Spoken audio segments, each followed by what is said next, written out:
10ನೇ ತರಗತಿ ದೈಹಿಕ ಶಿಕ್ಷಣದಲ್ಲಿ ಅಧ್ಯಾಯ 4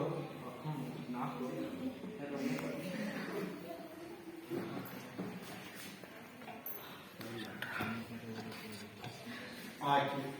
ಇಲ್ಲಿ ಇದು ಆಕಿ ರಾಷ್ಟ್ರೀಯ ಕ್ರೀಡಾ ದಿನಾಚರಣೆ.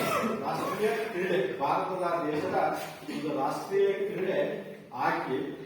ಇಲ್ಲಿ ಈ ಆಕಿ ಎಂಬ ಪದ ಬಂದ ತಕ್ಷಣ ನಿಮಗೆ 8ನೇ ತರಗತಿ ಒಳಗೆ ಹಿಂದಿನ ತರಗತಿ ಒಳಗೆ ನೀವು ಏನ್ ಕಲ್ತಿದ್ದೀರಿ ಅಂತಂದ್ರೆ ಆಕಿ ಇತಿಹಾಸ, ಮೆಜರ್ಮೆಂಟ್ ಮತ್ತೆ ಯಾರು ಅದನ್ನ ಏನು ಎಷ್ಟು ಆಟಗಾರರ ಸಂಖ್ಯೆ ಇರುತ್ತದೆ ಅದರ ಇತಿಹಾಸವನ್ನ ನೀವು ಆಕಿಯದ ಸಂಪೂರ್ಣವಾದ ಒಂದು ಮೆಜರ್ಮೆಂಟ್ ಮತ್ತು ಇತಿಹಾಸವನ್ನ 8ನೇ ತರಗತಿ ಒಳಗೆ ತಿಳಿದುಕೊಂಡಿರ್ತೀರಿ. ಅದೇ ರೀತಿಯಾಗಿ ನೀವು ಮುಂದದ್ದು 9ನೇ ತರಗತಿಗೆ ಬಂದಾಗ ಅಲ್ಲಿ ಏನ್ ಮಾಡ್ತೀರಿ ಅಂತಂದ್ರೆ ಆ ಒಂದು ಭಾಗದಲ್ಲಿರ್ತಕ್ಕಂಥ ಕೌಶಲ್ಯಗಳು ಯಾವ ರೀತಿಯಾಗಿ ಏನು ಮಾಡಬೇಕು ಅಂತಕ್ಕಂಥದನ್ನ ಮತ್ತೆ ಯಾವ ರೀತಿಯಾಗಿ ಆಟದ ಒಂದು ನಿಯಮಗಳನ್ನ ಅನುಸರಿಸಿ ಮಾಡಬೇಕು ಅಂತಕ್ಕಂಥದ್ದನ್ನ ನೀವು ನೋಡ್ತೀರಿ. ಈಗ ಅದೇ ರೀತಿಯಾಗಿ ಇಲ್ಲಿ ಏನ್ ಮಾಡ್ತಾರೆ ಅಂದ್ರೆ ಆಕಿ ಮುಂದುವರೆದು ನೀವು ಬಂದಾಗ ಇಲ್ಲಿ ಈಗಾಗಲೇ ಹಿಂದಿನ ತರಗತಿಯಲ್ಲಿ ನಾವು ಆಕೆ ಆಟದ ಇತಿಹಾಸ ಅಂಕಣದ ಪರಿಚಯನ್ನ ಮತ್ತು ಅಳತೆಯ ಉಪಕರಣಗಳ ಬಗ್ಗೆ ತಿಳಿದುಕೊಂಡಿರ್ತೇವೆ.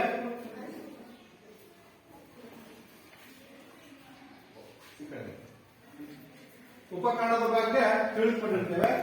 ಆ ಒಂದು ಉಪಕರಣದ ಒಂದು ಯಾವ ರೀತಿಯಾಗಿ ಇರ್ತದೆ ನಿಯಮಗಳನ್ನು ಅಂತಕ್ಕಂಥದ್ದು ಮತ್ತು ರಾಜ್ಯ ಹಾಗೂ ರಾಷ್ಟ್ರದ ಸಾಧನೆಗಳನ್ನ ನಾವು ಏನ್ ಮಾಡ್ತೀವಿ ಅಂತಂದ್ರೆ ಈ ಕ್ರೀಡಾ ಪ್ರಶಸ್ತಿ ಕುರಿತು ಅಧ್ಯಯನ ಮಾಡಿದ್ದೇವೆ. ಪ್ರಸ್ತುತ ವರ್ಷದಲ್ಲಿ ನಾವು ಆಕಿ ಆಟದ ರಾಜ್ಯದಲ್ಲಿ ರಾಷ್ಟ್ರ ಹಾಗೂ ಅಂತಾರಾಷ್ಟ್ರೀಯ ಆಟಗಾರರ ಪರಿಚಯನ ವಿವಿಧ ಹಂತಗಳಲ್ಲಿ ನಡೆಸಿರ್ತೇವೆ.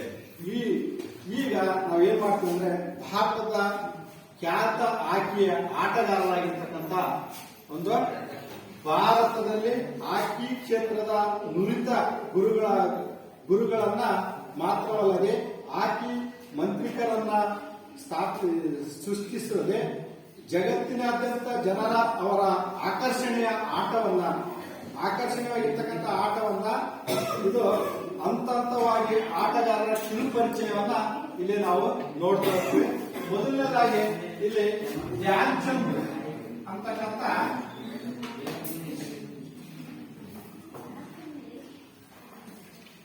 ಇವರು ಆಕಿ ಆಟದ ಒಬ್ಬ ಪ್ರಸಿದ್ಧ ಆಟಗಾರ. ನಮ್ಮ ಭಾರತದ ಒಂದು ಹೆಮ್ಮೆಯ ಹೆಗ್ಗಳಿಕೆ ಅಂತಕ್ಕಂಥದನ್ನ ನಾವು ಕಾಣ್ತೀವಿ. ನಮ್ಮ ಭಾರತದ ಒಬ್ಬ ಭಾರತೀಯ ಹಾಕಿ ಕ್ಷೇತ್ರದಲ್ಲಿ ನುರಿತಿರ್ತಕ್ಕಂಥ ಒಂದು ಮೇಜರ್ ಧ್ಯಾನ್ ಚಂದ್ ಅವರ ಒಂದು ಭಾರತದ ಮಹಾನ್ ಕ್ರೀಡಾಪಟುಗಳಲ್ಲಿ ವಿಶ್ವದೊಳಗೆ ಅತ್ಯುನ್ನತ ಹಾಕಿ ಕ್ರೀಡಾಪಟುವನ್ನ ಇವರು ಕ್ರೀಡಾಪಟು ಎಂದು ನಾವು ಕರೀತೇವೆ. ಯಾಕ ಇವರು ಕ್ರೀಡಾಪಟು ಅಂತ ಕರಿತೀವಿ ಅಂದ್ರೆ 3 ಬಾರಿ ಒಲಿಂಪಿಕ್ನಲ್ಲಿ ಇವರು ಭಾರತವನ್ನ ಹಾಕಿ ಪ್ರಸಿದ್ಧಿಸಿದೆ.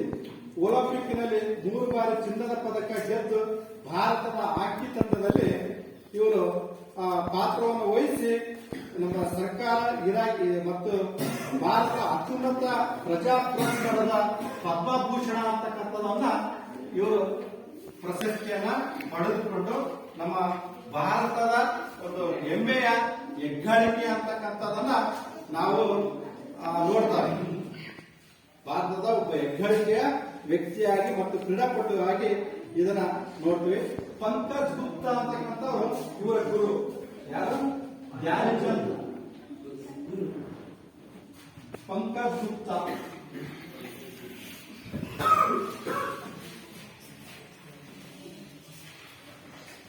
ಗುಪ್ತಾ ಅವರು ಇವರ ಗುರು.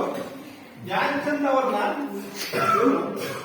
ವಿದ್ಯಾರ್ಥಿಗಳಿದ್ದಾಗ ಯಾವ ರೀತಿಯಾಗಿ ಹೊಗಳಿದ್ರು ಅಂತಕ್ಕಂಥದನ್ನ ಪಂಕಜ್ ಗುಪ್ತ ಗುರು ಅವರು ಯಾಕೆ ಅವಾಗ ವಿದ್ಯಾರ್ಥಿಗಳಿದ್ದಾಗ ನಿಮ್ಮನ್ನ ಏನಾದ್ರೂ ನಾವು ಗುರುತಿಸಿ ನೀವು ಆಕ್ಟಿವಿಟೀಸ್ ನಿಮ್ಮ ಒಂದು ವರ್ತನೆ ನಿಮ್ಮಲ್ಲಿರ್ತಕ್ಕಂಥ ಒಳ್ಳೆ ಗುಣಗಳನ್ನ ಇವನ್ನೆಲ್ಲವನ್ನು ಗುರುತಿಸಿ ನಾವು ವೆರಿ ಗುಡ್ ಪರವಾಗಿಲ್ಲ ಇಂಥದ್ರಲ್ಲಿ ಎಕ್ಸ್ಪೋರ್ಟ್ ಇದ್ದಾನೆ, ಆಟದಲ್ಲಿ ಎಕ್ಸ್ಪೋರ್ಟ್ ಇದ್ದಾನೆ, ಓದೋದ್ರಲ್ಲಿ ಎಕ್ಸ್ಪೋರ್ಟ್ ಇದ್ದಾನೆ, ಆ ರೀತಿಯಾಗಿರ್ತಕ್ಕಂಥದನ್ನ ಗುರುಗಳು ನಾವು ಯಾವ ರೀತಿಯಾಗಿ ನಿಮ್ಮನ್ನು ಗುರುತಿಸ್ತೀವೋ ಆ ರೀತಿಯಾಗಿರ್ತಕ್ಕಂಥದನ್ನ ಇಲ್ಲಿ ಧ್ಯಾನ್ ಚಂದ್ ಗುರು ಆಗಿರ್ತಕ್ಕಂಥ ಪಂಕಜ್ ಗುಪ್ತಾ ಅವರು ಏನ್ ಮಾಡ್ತಾರೆ ಅಂತಂದ್ರೆ ಈ ಧ್ಯಾನ್ ಚಂದ್ ಅವರನ್ನ ಹಾಕಿ ಕ್ರೀಡಾಕೂಟದಲ್ಲಿ ಅವರು ಆಟ ಆಡ್ತಕ್ಕಂಥದನ್ನ ಮತ್ತು ಕ್ರೀಡಾಕೂಟ ಯಾವ ರೀತಿಯಾಗಿ ಒಂದು ಇದು ಇರ್ತದೆ ಅಂತಕ್ಕಂಥದನ್ನ ಗುರುತಿಸಿದಾಗ ಇದು ಚಂದ್ರನಾಗಿ ಮಿನುಗುತ್ತೀಯ, ನೀನು ಒಂದು ಚಂದ್ರನಂತೆ ಮಿನುಗ್ತೀಯ ಅಂತಕ್ಕಂಥದನ್ನ ಅವರು ಯಾರು ಪಂಕಜ್ ಗುಪ್ತಾ ಅವರ ಹೋಲಿಕೆಯನ್ನ ಮಾಡ್ತಾರೆ.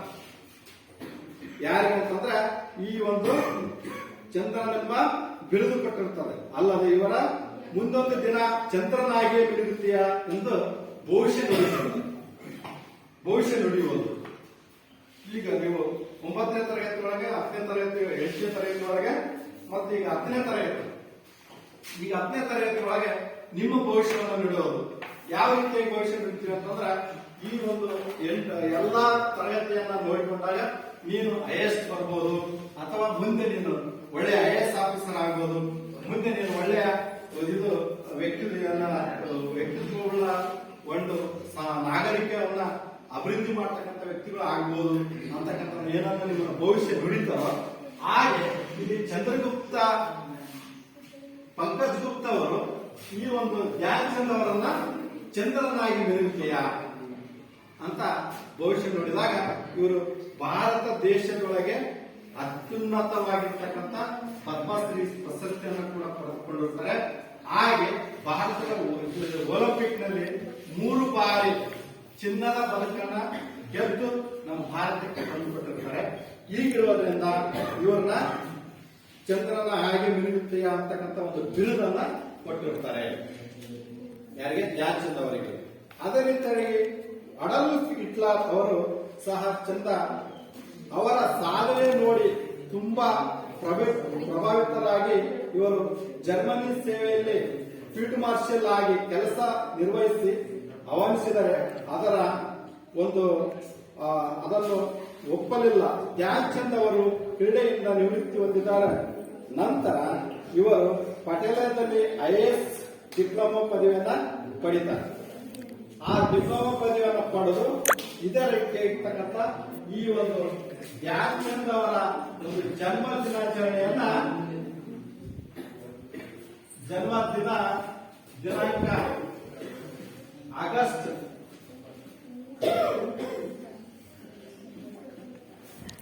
29 ರಾಷ್ಟ್ರೀಯ ಕ್ರೀಡಾ ದಿನಾಚರಣೆ ಎಂದು ಆಚರಣೆ ಮಾಡಿ. ರಾಷ್ಟ್ರೀಯ ಕ್ರೀಡಾ ದಿನಾಚರಣೆ ಹಿಂದೆ ನಾವು ಇದು ಮಹಾತ್ಮ ಗಾಂಧೀಜಿಯವರ ಜಯಂತಿಯನ್ನ ಅಕ್ಟೋಬರ್ 2ಕ್ಕೆ ಆಚರಣೆ ಮಾಡ್ತೀವೋ, ಮತ್ತೆ ಸೆಪ್ಟೆಂಬರ್ ತಿಂಗಳೊಳಗೆ ಶಿಕ್ಷಕರ ದಿನಾಚರಣೆ ಡಾಕ್ಟರ್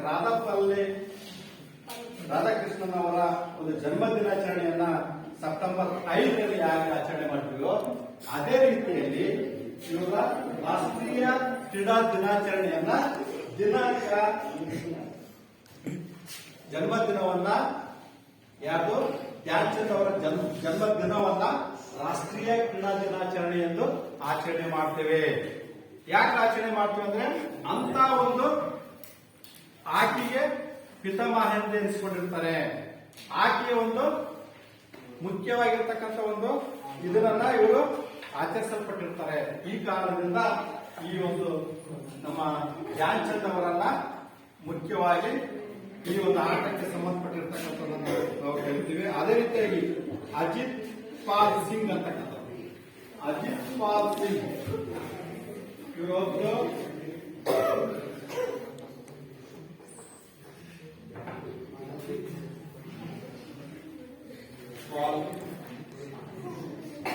ಸಿಂಗ್ ಅಂತಕ್ಕಂಥ ಅಜಿತ್ ಪಾಲ್ ಸಿಂಗ್ ಅವರು ಇಲ್ಲಿ ಬಹಳ ಇವರು ಕೂಡ ದೇಶದ ಒಂದು ಇವರ ಹಾಕಿ ನಂತರದ ಉತ್ತಮ ಮಧ್ಯರಕ್ಷಕರ ಒಬ್ಬರಾಗಿದ್ದು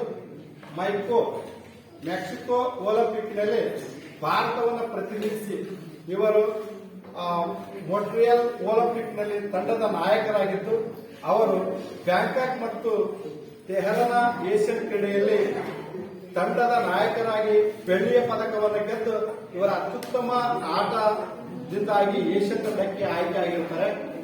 ಈ ಒಂದು ಅಜಿತ್ ಪಾಲ್ ಸಿಂಗ್ ಇವರು ಕೂಡ ಉತ್ತಮವಾಗಿರ್ತಕ್ಕಂಥ ಒಂದು ರಾಷ್ಟ್ರೀಯ ಕ್ರೀಡೆಗೆ ಹಾಕಿ ಒಳಗೆ ಅವ್ರದೇ ಆಗಿರ್ತಕ್ಕಂಥ ಸ್ಥಾನಮಾನವನ್ನು ಗುರುತಿಸಿಕೊಂಡು ಉತ್ತಮವಾಗಿರ್ತಕ್ಕಂಥದನ್ನ ಇಲ್ಲಿ ಪಡೆದುಕೊಂಡಿರ್ತಾರೆ.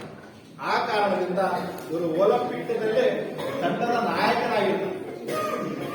ನಾಯಕತ್ವವನ್ನ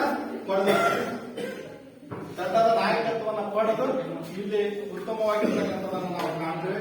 ಅದೇ ರೀತಿಯಾಗಿ ಇಲ್ಲಿ ಮೂರನೇದು ಲೆಸ್ಲಿ ಕ್ಲೋಡಿಯಸ್ ಅಂತಕ್ಕಂಥದ್ದು.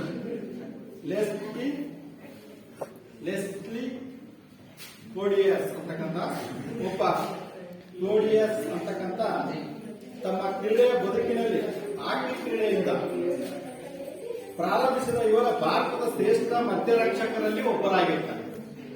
ಭಾರತದ ಶ್ರೇಷ್ಠ ಮಧ್ಯರಕ್ಷಕರಲ್ಲಿ ಇವರು ಒಬ್ಬರಾಗಿರ್ತಾರೆ.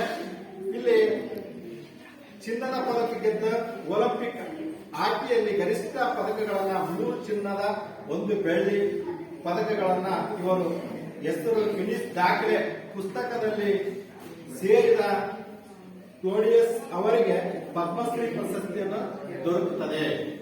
ಇಲ್ಲಿ ಈ ಪುಸ್ತಕದಲ್ಲಿ ಇರ್ತಕ್ಕಂಥ ಒಬ್ಬ ಕ್ರೀಡಾಪಟುಗಳನ್ನ ಪುಸ್ತಕದಲ್ಲಿ ಅವರ ಪರಿಚಯ ಜೀವನ ಚರಿತ್ರೆಯನ್ನ ನಿಮಗೆ ತಿಳಿಸುವ ಮಟ್ಟಕ್ಕೆ ಅವರು ಕ್ರೀಡೆಯಲ್ಲಿ ಬೆಳೆದಿದ್ದಾರೆ ಅಂತಂದ್ರೆ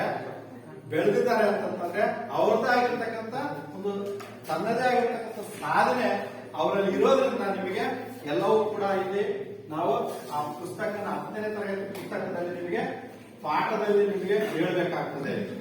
ಅಂತ ಒಂದು ಸಾಧನೆಯನ್ನ ಈ ವ್ಯಕ್ತಿಗಳು ಮಾಡಿದ್ದಾರೆ ಅಂತಕ್ಕಂಥದನ್ನ ನಾವು ಕಾಣ್ತೇವೆ.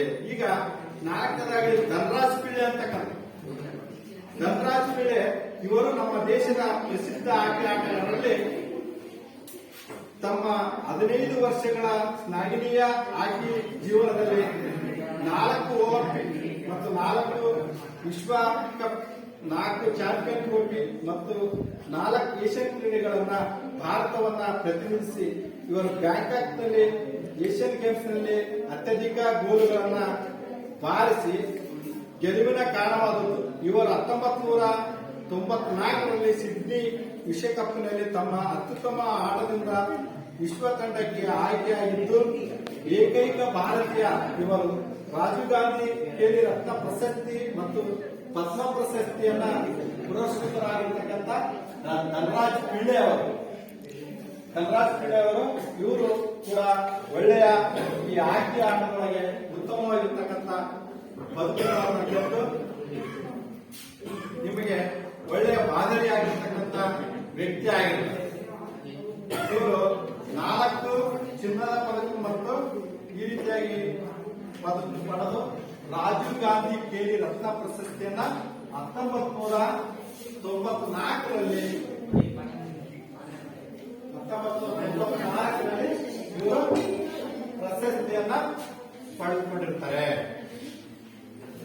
ಇವರು ಪಡೆದುಕೊಂಡು ಇಲ್ಲಿ ತಮ್ಮದೇ ಆಗಿರ್ತಕ್ಕಂಥ ಒಂದು ವಿಶ್ವಕಪ್ನಲ್ಲಿ ಅತ್ಯುತ್ತಮ ಆಟದಿಂದ ವಿಶ್ವ ತಂಡದ ಆಯ್ಕೆಯಲ್ಲಿ ಭಾರತೀಯ ಇವರ ರಾಜೀವ್ ಗಾಂಧಿ ಖೇಲ್ ರತ್ನ ಪ್ರಶಸ್ತಿ ಮತ್ತು ಪದ್ಮ ಪುರಸ್ಕೃತ ಪ್ರಶಸ್ತಿಯನ್ನ ಪಡೆದು ಈ ಹಾಕಿಗೆ ಆಟಕ್ಕೆ ಮತ್ತು ನಮ್ಮ ದೇಶಕ್ಕೆ ಕೀರ್ತಿ ತಂದ ಪತಾಕೆ ಕೂಡ ಈ ಧನರಾಜ್ ಪಿಳ್ಳೆ ಅವರಿಗೆ ಇರುತ್ತದೆ.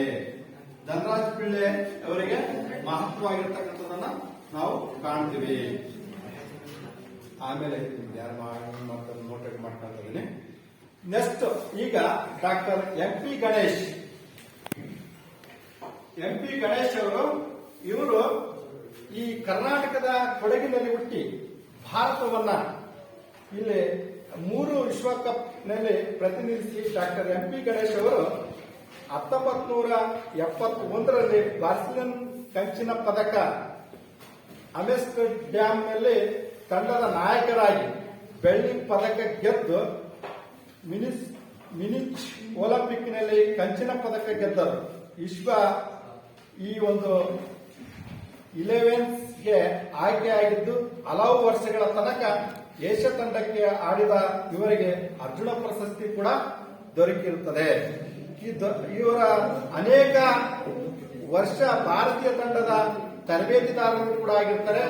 ಕಾಮನ್ವೆಲ್ತ್ ಮತ್ತು ಬ್ಯಾಂಕಾಕ್ ಏಷ್ಯಾ ಕ್ರೀಡಾಕೂಟದಲ್ಲಿ ಕೂಡ ಇವರು ತರಬೇತಿಯ ಸಮಿತಿಯ ಅಧ್ಯಕ್ಷರಾಗಿರ್ತಾರೆ.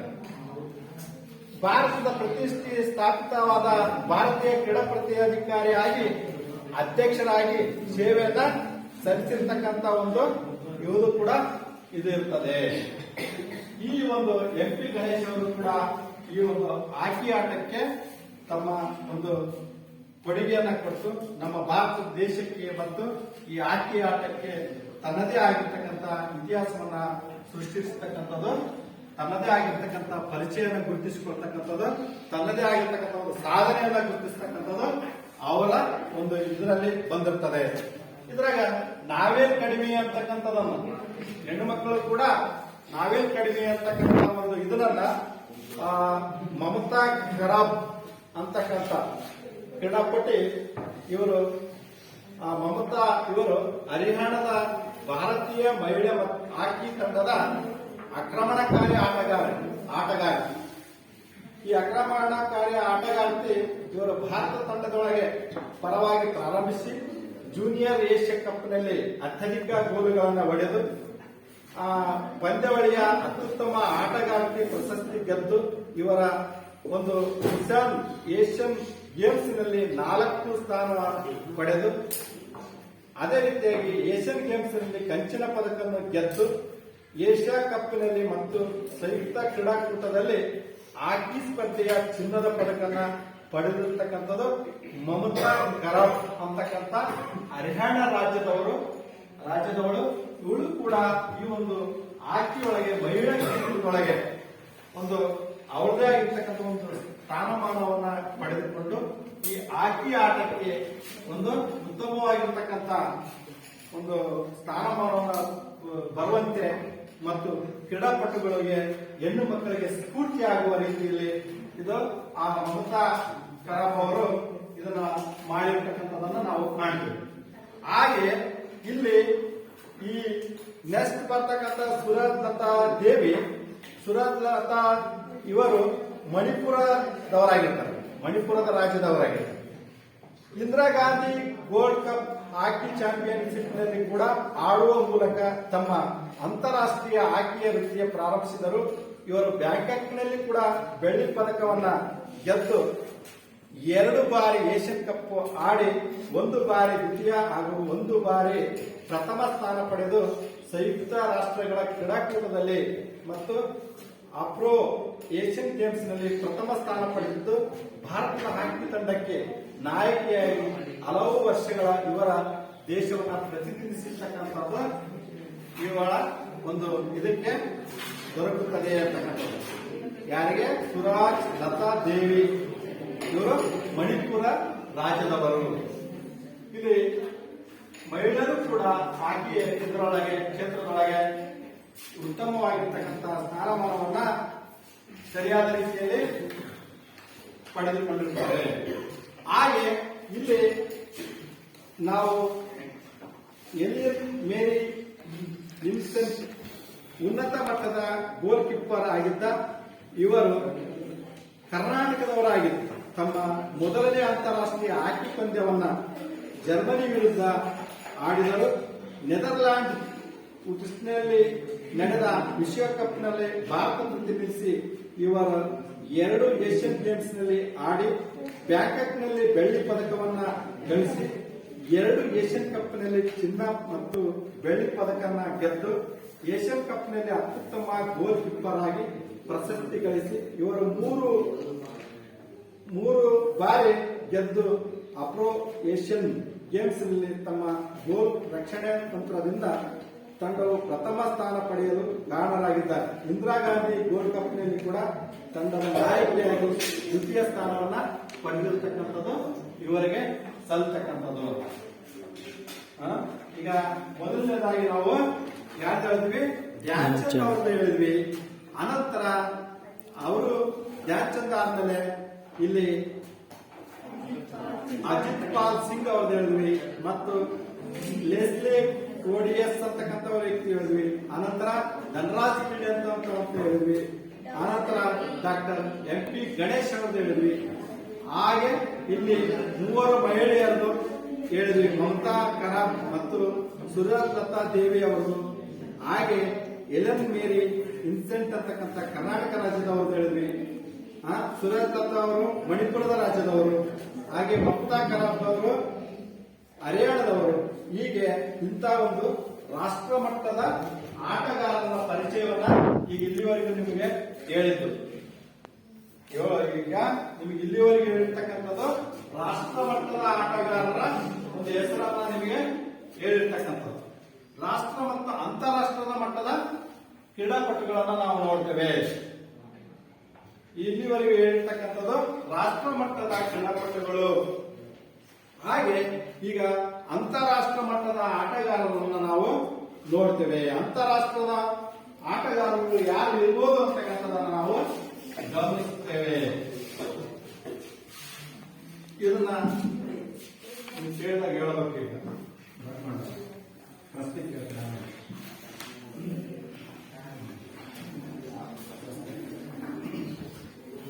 ಈಗ ಅದೇ ರೀತಿಯಾಗಿ ಅಂತಾರಾಷ್ಟ್ರೀಯ ಆಟಗಾರರು ಡಾಕ್ಟರ್ ರಿಚರ್ಡ್ ಚಾನ್ಸ್ವರ್ತ್ ಅಂತ. ಅಂತಾರಾಷ್ಟ್ರೀಯ ಆಟಗಾರರು ಡಾಕ್ಟರ್ ರಿಚರ್ಡ್ ಚಾರ್ಲ್ಸ್ ವರ್ತ್ ಅಂತಕ್ಕಂಥವ್ರು. ಇವರು ಮಾಜಿ ಆಸ್ಟ್ರೇಲಿಯಾ ಆಟಗಾರರು ಮತ್ತು ವೃತ್ತಿಯಲ್ಲಿ ವೈದ್ಯರು. ಇವರು ಕೆಲವು ವರ್ಷಗಳ ಆಸ್ಟ್ರೇಲಿಯಾದ ನಾಯಕರಾಗಿ ಇಲ್ಲಿ ಕಾರ್ಯವನ್ನ ಮಾಡಿರ್ತಕ್ಕಂಥದ್ದನ್ನು ನಾವು ನೋಡ್ತಾ ಇದ್ದೇವೆ. ಅದೇ ರೀತಿ 10 ವರ್ಷಗಳ ಕಾಲ ವಿಶ್ವದ ಅತ್ಯುತ್ತಮ ಆಟಗಾರರೆನಿಸಿರ್ತಕ್ಕಂಥ ಇವರು ಆಸ್ಟ್ರೇಲಿಯಾ ತಂಡದ ಪರವಾಗಿ ಒಲಿಂಪಿಕ್ನಲ್ಲಿ ಆಡಿರ್ತಕ್ಕಂಥದ್ದು. ಇವರು ಆಸ್ಟ್ರೇಲಿಯಾ ಅನೇಕ ಅಂತಾರಾಷ್ಟ್ರೀಯ ಪ್ರಶಸ್ತಿಗಳನ್ನ ದೊರಕಿಸಿಕೊಟ್ಟಿರ್ತಕ್ಕಂಥದ್ದನ್ನು ಕೂಡ ನಾವು ನೋಡ್ತೇವೆ. ಅದರಲ್ಲಿ ಲಂಡನ್ ವಿಶ್ವಕಪ್ ಒಂದಾಗಿ ಇವರ ಹಲವಾರು ಅಂತಾರಾಷ್ಟ್ರೀಯ ಪಂದ್ಯಾಟಗಳನ್ನು ಆಡಿದ ನಂತರ ಅನೇಕ ವರ್ಷ ವಿಜಯಶಾಲಿ ಆಸ್ಟ್ರೇಲಿಯಾ ಮಹಿಳಾ ತಂಡದ ತರಬೇತಿದಾರರು ಕೂಡ ಆಗಿದ್ದಾರೆ. ಯಾರು ಅಂತಂದ್ರೆ ಡಾಕ್ಟರ್ ರಿಚರ್ಡ್ ಚಾರ್ಲ್ಸ್ ವರ್ತ್ ಅಂತಕ್ಕಂಥ ಒಬ್ಬ ಅಂತಾರಾಷ್ಟ್ರೀಯ ಆಟಗಾರರು. ಹಾಗೆ ಶಹಬಾಜ್ ಅಹಮದ್ ಅಂತಕ್ಕಂಥ ಇವರು ಹಾಕಿ ಇತಿಹಾಸದ ಅತ್ಯುತ್ತಮ ಆಕ್ರಮಣಕಾರಿ ಆಟಗಾರರಲ್ಲಿ ಒಬ್ಬರಾಗಿದ್ದಾರೆ. ಇವರು ವೇಗದ ಆಟಗಾರರು, ವಿದ್ಯುತ್ ಇಮ್ಮಡಿ ಮನುಷ್ಯ ಅಂತಕ್ಕಂಥದನ್ನ ಈ ಶಹಬಾಜ್ ಅಹಮದ್ ಅಂತಕ್ಕಂಥ ಇವರಿಗೆ ವಿದ್ಯುತ್ ಇಮ್ಮಡಿ ಮನುಷ್ಯ ಅಂತಕ್ಕಂಥದ್ದು. ವಿದ್ಯುತ್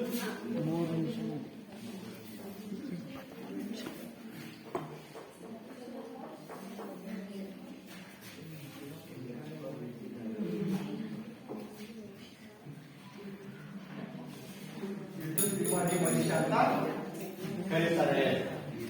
ಯಾಕೆ ವಿದ್ಯುತ್ ಇಮ್ಮಡಿ ಮನುಷ್ಯ ಅಂತ ಕರೀತಾರೆ ಅಂತಕ್ಕಂಥದನ್ನ ನಾವು ಗಮನಿಸಿದಾಗ ಅಡ್ಡ ಹೆಸರು ದೊರಕಿರ್ತಕ್ಕಂಥ ಇವರು ಪಾಕಿಸ್ತಾನದ 4 ಚಾಂಪಿಯನ್ ಟ್ರೋಫಿ, 3 ಏಷ್ಯನ್ ಕಪ್, ಲಾಹೋರ್ನಲ್ಲಿ 7ನೇ ವಿಶ್ವಕಪ್, ಏಷ್ಯಾ ಹಾಕಿ ಹಾಗೂ ಸಿಡ್ನಿ ವಿಶ್ವಕಪ್ ಇವುಗಳಲ್ಲಿ ಪ್ರತಿನಿಧಿಸಿರುವ ಇವರು ಏಷ್ಯಾ ಕಪ್ನಲ್ಲಿ ಮತ್ತು ಬೀಜಿಂಗ್ ಏಷ್ಯನ್ ಗೇಮ್ಸ್ ನಲ್ಲಿ ಚಿನ್ನ, ಚಾಂಪಿಯನ್ ಟ್ರೋಫಿ, ಲಾಹೋರ್ ವಿಶ್ವಕಪ್ ಮತ್ತು BMW ಕಪ್ನಲ್ಲಿ ಬೆಳ್ಳಿ ಮತ್ತು ಚಾಂಪಿಯನ್ ಅತ್ಯುತ್ತಮ ಪ್ರಶಸ್ತಿ ಪಡೆದು ಏಕೈಕ ಆಟಗಾರರಾಗಿದ್ದು ಪಾಕಿಸ್ತಾನದ ತಂಡದ ಪರವಾಗಿ ಹಲವು ಅಂತಾರಾಷ್ಟ್ರೀಯ ಪಂದ್ಯಗಳನ್ನ ಆಡಿರ್ತಕ್ಕಂಥದ್ದು ಇವರಿಗೆ ಸಲ್ಲತಕ್ಕಂಥದ್ದಾಗಿರುತ್ತದೆ. ಹೀಗೆ ನಿಮಗೆ ಅಂತಾರಾಷ್ಟ್ರೀಯ ಆಟಗಾರರ ಪರಿಚಯವನ್ನ ನಿಮಗೆ ಯಾಕೆ ಕೊಡಬೇಕಾಗ್ತದೆ ಅಂತಂದ್ರೆ ಮುಂದಿನ ಮಕ್ಕಳು, ಮುಂದಿನ ಪ್ರಜೆಗಳು, ಇದರಲ್ಲಿ ಕೂಡ ನೀವು ರಾಷ್ಟ್ರ ಅಂತಾರಾಷ್ಟ್ರೀಯ ಕ್ರೀಡಾಪಟುಗಳಾಗಿ ಕ್ರೀಡೆಯಲ್ಲಿ ಆಸಕ್ತಿಯಿಂದ ತೊಡಗಿ ಒಂದಲ್ಲ ಒಂದು ಇದರೊಳಗೆ ನೀವು ಮುಂದಿನ ದಿನಗಳಲ್ಲಿ ರಾಷ್ಟ್ರ ಮತ್ತು ಅಂತಾರಾಷ್ಟ್ರೀಯ ಮಟ್ಟದ ಕ್ರೀಡಾಪಟುಗಳಾಗಿ ಹೋಗ್ತೀರಿ ಅಂತ ಹೇಳ್ಬಿಟ್ಟು ನಿಮ್ಮ 10ನೇ ತರಗತಿಯೊಳಗೆ ಸಿಲೆಬಸ್ ಒಳಗೆ ಇಟ್ಟಿದ್ದಾರೆ. ಯಾಕೆ ಇಟ್ಟಿದ್ದಾರೆ ಅಂದ್ರೆ ಅವರ ಸಾಧನೆಯನ್ನ ನೀವು ಮೆಲುಕು ಹಾಕಬೇಕಾಗ್ತದೆ. ಅವರು ಇಟ್ಟಿರ್ತಕ್ಕಂಥ ಒಂದು ಸಾಧನೆ ನಿಮಗೆ ಅವರು ಹೇಗೆ ಇದನ್ನ ಮಾಡ್ತಾರ ಅಂತಕ್ಕಂಥದ್ದನ್ನ ನಾವು ನೋಡ್ಬೇಕಾಗ್ತದೆ. ಈಗ ಈ ಒಂದು ಮುಖ್ಯವಾಗಿರ್ತಕ್ಕಂಥ ಒಂದು ಇದನ್ನ ನಾವು ನೋಡಿದಾಗ ನಿಮಗೆ ಕೆಲವೊಂದು ಪ್ರಶ್ನೆಗಳನ್ನ ಕೇಳಲಾಗ್ತದೆ. ಆ ಪ್ರಶ್ನೆಗಳಿಗೆ ಸರಿಯಾದ ಉತ್ತರವನ್ನ ಕೊಡಬೇಕು. ಈಗ ನಿಮಗೆ ಹಾಕಿ ಆಟ ಅಂದಾಗ ಯಾರು ನಿಮಗೆ ನೆನಪಾಗ್ತಾರೆ? ಧ್ಯಾನ್ ಚಂದ್ ಅವರು ನೆನಪಾಗ್ತಾರೆ. ಯಾರು ಹೇಳಿ? ಧ್ಯಾನ್ ಚಂದ್. ಯಾಕೆ? ಯಾರು ಹೇಳ್ತೀರಿ?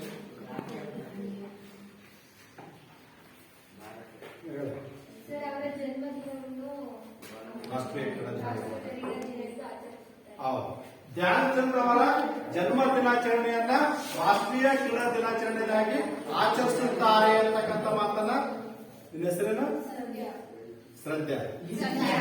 ಸಂಧ್ಯಾ. ಅವಳು ಹೇಳಿದ್ದು ನಿಜ.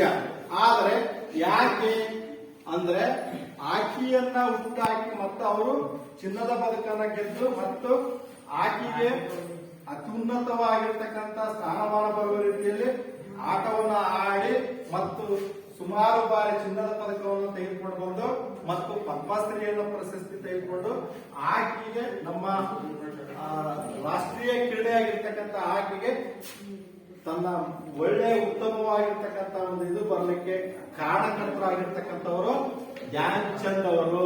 ಅವರ ಜನ್ಮ ದಿನಾಚರಣೆಯನ್ನ ರಾಷ್ಟ್ರೀಯ ಕ್ರೀಡಾ ದಿನಾಚರಣೆಯಾಗಿ ಆಚರಣೆ ಮಾಡ್ತಾರೆ.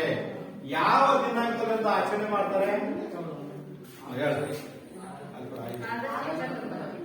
ಆಗಸ್ಟ್ 29 ರಾಷ್ಟ್ರೀಯ ಕ್ರೀಡಾ ದಿನಾಚರಣೆಯಾಗಿ ಆಚರಣೆ ಮಾಡ್ತಾರೆ ಅಂತಕ್ಕಂಥದನ್ನ ಚೈತ್ರ 10ನೇ ತರಗತಿ ವಿದ್ಯಾರ್ಥಿನಿ ಉತ್ತರವನ್ನ ಕರೆಕ್ಟ್ ಆಗಿ ಸರಿಯಾಗಿ ನೀಡಿದ್ದಾರೆ.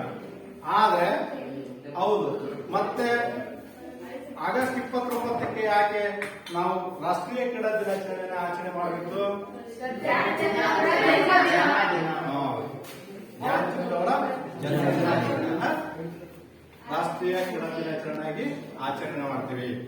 ಈ ರೀತಿಯಾಗಿರ್ತಕ್ಕಂಥದನ್ನ ನೀವು ಏನು ವಿಷಯಗಳನ್ನ ಸಂಪೂರ್ಣವಾದ ಮಾಹಿತಿಯನ್ನ ತೆರೆಯೊಳಗಿಸಿಕೊಂಡು ಅವಾಗಿಂದ ಅವಾಗೆ ನೀವು ಲಕ್ಷ್ಯ ಕೊಟ್ಟು ಕೇಳಿ ಬೋರ್ಡ್ ಮೇಲೆ ಇರ್ತಕ್ಕಂಥ ಪಾಯಿಂಟ್ಸ್ ಗಳನ್ನ ಬರೆದ ನಂತರ ನೀವು ಆ ಪಾಯಿಂಟ್ಸ್ ಗಳನ್ನು ನೆನಪಿಟ್ಟುಕೊಂಡು ನೀವು ಏನು ನಾವು ಕೇಳಿದಾಗ ನಿಮಗೆ ಪ್ರಶ್ನೆ ಕೇಳಿದಾಗ ಉತ್ತರವನ್ನು ಕೂಡ ಹಾಗೆ ಇಟ್ಕೊಳ್ಬೇಕು. ಇವಾಗ ಕೇಳಿ ಇಲ್ಲಿ ಬಿಟ್ಕೊಡ್ಬಾರ್ದು. ಅದು ಶಾಶ್ವತವಾಗಿ ನೆನಪಿರಬೇಕು. ತಾತ್ಕಾಲಿಕ ವಿದ್ಯೆ ಆಗಬಾರ್ದು, ಶಾಶ್ವತವಾಗಿರ್ತಕ್ಕಂಥ ವಿದ್ಯೆ ಆಗಬೇಕು. ನಿಮ್ಮ ತಲೆಯೊಳಗೆ ಒಳ್ಳೆ ಉತ್ತಮವಾಗಿರ್ತಕ್ಕಂಥ ವಿಷಯಗಳನ್ನ ನೀವು ಹೇಳ್ತಕ್ಕಂಥ ಒಂದು ಕೌಶಲ್ಯಗಳನ್ನ ನೀವು ಬೆಳೆಸ್ಕೋಬೇಕು. ಅವಾಗ ನಿಮಗೆ ಏನಾಗ್ತದೆ ಅಂತಂದ್ರೆ ಉತ್ತಮವಾಗಿ ಬರ್ತಕ್ಕಂಥದನ್ನ ನಾವು ಕಾಣ್ತೀವಿ. ಹಾಗೆ ಇಲ್ಲಿ ಹಾಕಿ ಆಟದ ಒಂದು ಮಹತ್ವವನ್ನ ನೀವು ಇಲ್ಲಿ ನೋಡಿದ್ರಿ. ಹಿಂದಿನ ತರಗತಿ ಒಳಗೆ 8ನೇ ತರಗತಿ ಒಳಗೆ ಏನನ್ನ ತಿಳ್ಕೊಂಡಿದ್ರಿ? ಯಾರು ಹೇಳ್ತೀರಿ? 8ನೇ ತರಗತಿ ಕ್ಲಾಸ್ ಒಳಗೆ ದೈಹಿಕ ಶಿಕ್ಷಣದೊಳಗೆ ಹಾಕಿ ಪಾಠದ ಬಗ್ಗೆ ಏನನ್ನ ತಿಳಿದುಕೊಂಡಿದ್ರಿ? ಮೈದಾನದ ಪರಿಚಯ ಮತ್ತೆ ಉಪಕರಣಗಳ ಪರಿಚಯ. ಉಪಕರಣಗಳ ಪರಿಚಯ ಏನೇನು ಉಪಕರಣಗಳು, ಯಾವ ರೀತಿಯಾಗಿ ಏನೋ ಹಾಕಿ ಸ್ಟಿಕ್ ಇತ್ತು, ಯಾವ ರೀತಿಯಾಗಿ ಗಾರ್ಡನ್ ಹಾಕಬೇಕು, ಯಾವ ರೀತಿಯಾಗಿ ಮೈದಾನಗಳನ್ನ ಇದು ಮಹತ್ವ ಏನು ಅಂತ. ಅದೇ ರೀತಿಯಾಗಿ 9ನೇ ತರಗತಿ ಕೂಡ ನೀವು ಏನ್ ಮಾಡಿದ್ರೆ ಈ ರೀತಿಯಾಗಿ ಏನು ಕೌಶಲ್ಯಗಳು, ನಿಯಮಗಳು ಮತ್ತು ಇತರೆ ಇರ್ತಕ್ಕಂಥದ್ದನ್ನ ತಿಳಿದುಕೊಂಡ್ರೆ ಈಗ ನೀವು ರಾಷ್ಟ್ರ ಮತ್ತು ಅಂತಾರಾಷ್ಟ್ರೀಯ ಕ್ರೀಡಾಪಟುಗಳನ್ನ ಪರಿಚಯವನ್ನ 10ನೇ ತರಗತಿ ಒಳಗೆ ತಿಳ್ಕೊಂಡ್ರೆ ಹೀಗೆ ನೀವು ಹಂತವಾಗಿ ನೀವು ಮಹತ್ವದ ವಿಷಯಗಳನ್ನ ತಿಳ್ಕೊಂಡ್ರಿ. ಈ ರೀತಿಯಾಗಿರ್ತಕ್ಕಂಥ ಒಂದು ಇದನ್ನ ನೀವು ತಿಳಿದುಕೊಂಡು ಈ ಆಕೆಗೆ ಸಂಬಂಧಪಟ್ಟಿರ್ತಕ್ಕಂಥ ಏನು ವಿಷಯಗಳನ್ನು ನೀವು ಸವಿಸ್ತಾರವಾಗಿ ತಿಳ್ಕೋಬೇಕು.